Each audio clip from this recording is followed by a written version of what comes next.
On this hill was the last stand of Genty, an Illyrian king, the last Illyrian king. There was a fortress here. The Illyrians, they loved a bit of piracy, and the Romans, they always disliked it, their ships being attacked. So they decided to put an end to it.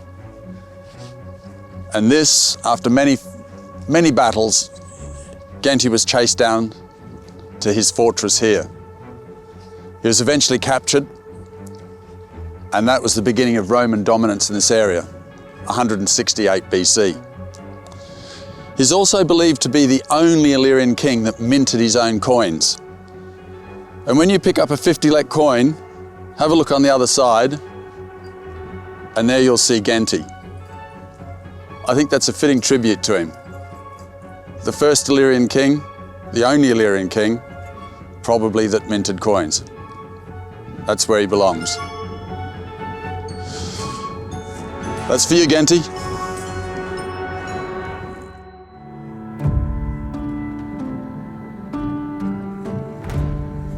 There's a legend attached to this castle, a famous legend, and the reason why it's called Rozafa Castle. There were 3 brothers in the long distant past who were building the walls. But every day when they returned, the walls had collapsed, and they'd build them again. The following day, they'd return and they would find them collapsed. They didn't know what to do.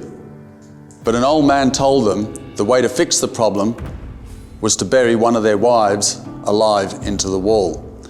He said, the following day, the first wife to arrive with your meals is the one that you are to bury.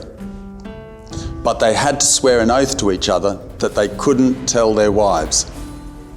Unfortunately, the 2 older brothers told their wives, and the following day, the younger brother's wife appeared with their meal. Her name was Rozafa, and she was told her fate. She took it without resistance or crying and was buried into the wall. But she said, I'll do it on one condition, that a hole will be left in the wall for my eye to see my child. A hole will be left so my breast can feed him. Another hole for my foot to rock his cradle, and another for my hand to comfort him when he's crying. So somewhere in this area, in this part of the building, when you enter the castle, it's believed that she was immured somewhere here. And people say that today, milk still seeps from the castle walls. The first time I heard that story, I thought, well, we always believe some part of a legend, and there's always some sort of truth. But when you come here and you see this, it's like milk running down the walls. Rozafa, forever captured within inside her castle.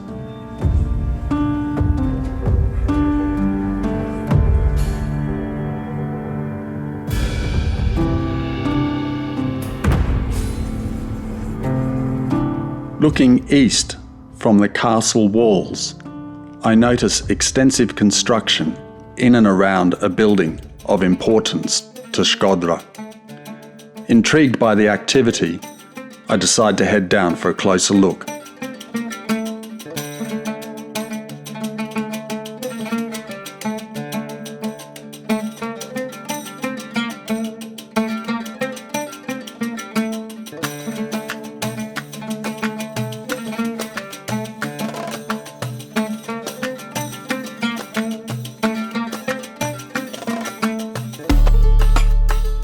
Well, here we are down on ground zero at the lead mosque, Shume e Plumbet, in its Albanian.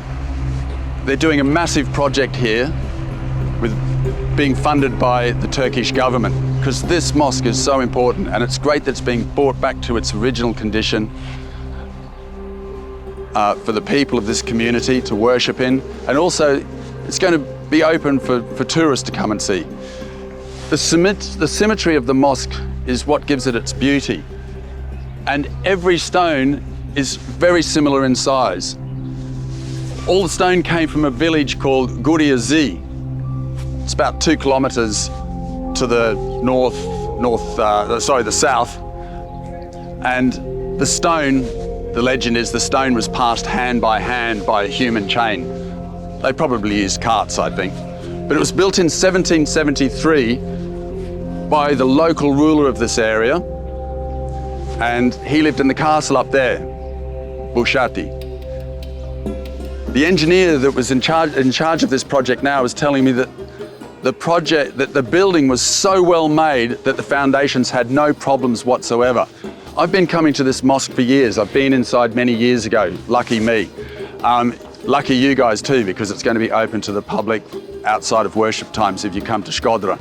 But many times when I've come, this field all around us has been flooded with water because you have the Drin River coming down the side here and the Kiri River also, the confluence is just slightly upstream. So when it rains and the snow melts, this whole area goes underwater, and so does the mosque. He was telling me that the floor of the mosque had silt about 50 centimeters under the floor before they put concrete on it after communism. This mosque was closed during communism. From 1967 onwards, it was illegal to practice any form of religion, and this mosque closed. The imam of this mosque was imprisoned, as was the Catholic priests, the Catholic churches just the other side of this hill. This was the old city of Shkodra on this side of the mountain, of the castle. On the other side is where we'll find the new city and the lake. But this is where the first city was. These walls, I'm told, in this particular area that we're standing now, go down 40 meters into the ground. The membrane is a concrete plastic that is about 60 centimeters thick to stop any moisture coming through and destroying the foundations of this mosque. As you can see, it's below the level of the land around it because over the years, with the silt building up, this field has increased in volume and come up above the mosque. He said the mosque was so well made that there was no damage to it whatsoever. They had to rebuild the minaret because in 1967, it was destroyed by a lightning strike. Many people say it was destroyed by the communists because it's the same year that religion was banned. But the people of this community will tell you that it was actually rufe. It was a lightning strike that hit it. So they had to rebuild it. Interestingly enough, they had to use photographs to replicate that minaret. And where did they get the photographs? From the Mbreti Gallery, one of the great collections of photography in Albania, which we'll be visiting later. And that's a good point to move on to that after we've been inside this mosque.